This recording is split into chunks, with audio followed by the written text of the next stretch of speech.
लगभग एक दशक से अधर में अटका केशकाल बाईपास मार्ग अब केवल एक अधूरी परियोजना नहीं, बल्कि विभागीय टकराव, प्रशासनिक लापरवाही और जनता के साथ हुए छल का जीता जागता उदाहरण बन चुका है।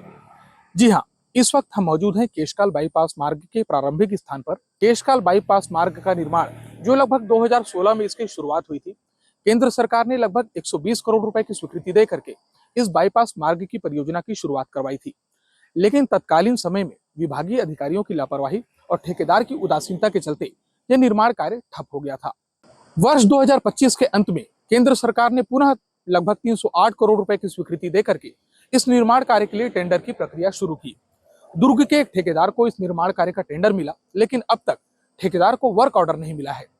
विस्तार न्यूज की टीम ने जब इस बात की पड़ताल शुरू की कि आखिरकार इस निर्माण कार्य के अब तक शुरू न होने की असल वजह क्या है, तो एक बहुत चौंका देने वाली बात सामने आई है। जी हाँ, हम इस बात को चौंका देने वाली इसलिए कह रहे हैं कि राष्ट्रीय राजमार्ग विभाग और वन विभाग की संयुक्त लापरवाही के कारण सरकारी राजस्व और पर्यावरण को एक बहुत बड़ा नुकसान हुआ है। क्योंकि जिस अलाइनमेंट में पेड़ों की कटाई होनी थी, उस अलाइनमेंट में पेड़ों की कटाई न करके अन्यत्र स्थान पर पेड़ों की कटाई कर दी गई है। हम आपको दिखाएंगे कि ये हमारे पीछे केशकाल बाईपास मार्ग का ये प्रारंभिक स्थान है, जहां पर ये बाईपास मार्ग शुरू हुआ है। इससे लगभग 100 मीटर दाईं ओर बाईपास मार्ग शुरू होना था, लेकिन अलाइनमेंट में गड़बड़ी के कारण ये बाईपास मार्ग का स्थान परिवर्तित करके इस स्थान पर कर दिया गया। ये बाईपास मार्ग लगभग 11 किलोमीटर का ये टोटल सड़क है और यहाँ पर लगभग 5 से 6 किलोमीटर की एरिया में लगभग 6300 से अधिक पेड़ अंधाधुंध काट दिए गए। उन पेड़ों के काटने की कोई आवश्यकता नहीं थी, क्योंकि उस ओर सड़क बनने का प्रावधान ही नहीं था।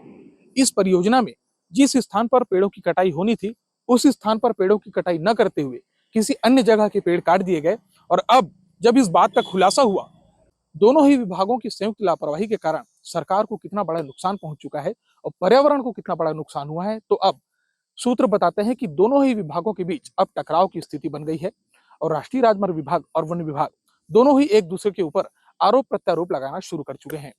राष्ट्रीय राजमार्ग विभाग और वन विभाग की संयुक्त लापरवाही के कारण जिस प्रकार से पेड़ों की अंधाधुंध कटाई हुई और इतनी बड़ी लापरवाही की जानकारी जब कोंडागांव कलेक्टर को मिली, तो कलेक्टर ने तत्काल इस मामले में संज्ञान लिया और पुनः एक जांच टीम बनाते हुए वन विभाग और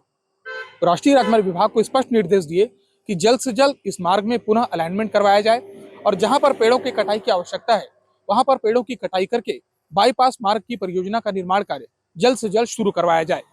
लेकिन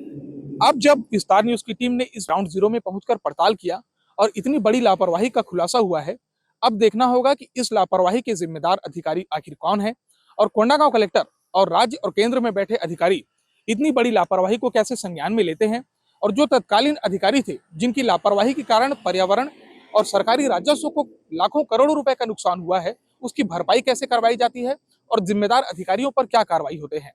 इस बारे में हम वन विभाग और राष्ट्रीय राजमार्ग विभाग के अधिकारियों से भी बातचीत करेंगे। इसके साथ ही साथ कोंडागांव कलेक्टर से भी बातचीत करके जानने का प्रयास करेंगे कि आखिर इतनी बड़ी लापरवाही हुई कैसे। एक्चुअल में अभी मार्च में केशकाल बाईपास वाले जो प्रोजेक्ट है, उसमें एनएच विभाग ने हमें संज्ञान में ये हमारे लाए कि उसमें जो जिस अलाइनमेंट में काम होना था, उस अलाइनमेंट से कुछ दूरी में पेड़ नहीं कटे हैं, पेड़ कटने शेष रह गए। ये उनके द्वारा हमारे संज्ञान में लाया गया और जिसके पश्चात मैंने एक एसडीओ के अध्यक्षता में एक टीम का गठन किया जांच करने के लिए और सर्वे करने के लिए। तो हमारे संज्ञान में भी फिर ये बात आई, फील्ड पे भी मैंने और स्वयं कलेक्टर मैडम ने भी दौरा किया और देखा कि जिस अलाइनमेंट में पेड़ कटना था, उसमें कुछ दूरी में लगभग जो 5 किलोमीटर के आसपास होगा, 11 किलोमीटर में से, उसमें पेड़ कुछ जगह अन्य अलाइनमेंट में कट गए हैं और जिसके बारे में अभी हम लोगों के एक पुनः टीम गठित करके वन विभाग की तरफ से हम लोग रीसर्वे कर रहे हैं और जो स्वीकृत अलाइनमेंट था उसके केएमएल फाइल को मौके पे सत्यापन करते हुए रीसर्वे करके मार्किंग का कार्य कर रहे हैं। प्रशासन को इतनी बड़ी लापरवाही का अंदाजा पहले क्यों नहीं था, और जब पता चल चुका है कि इतनी बड़ी लापरवाही हुई है, तो अब इसमें किस प्रकार की कार्रवाई होगी। नीरज उपाध्याय, विस्तार न्यूज, केशकाल।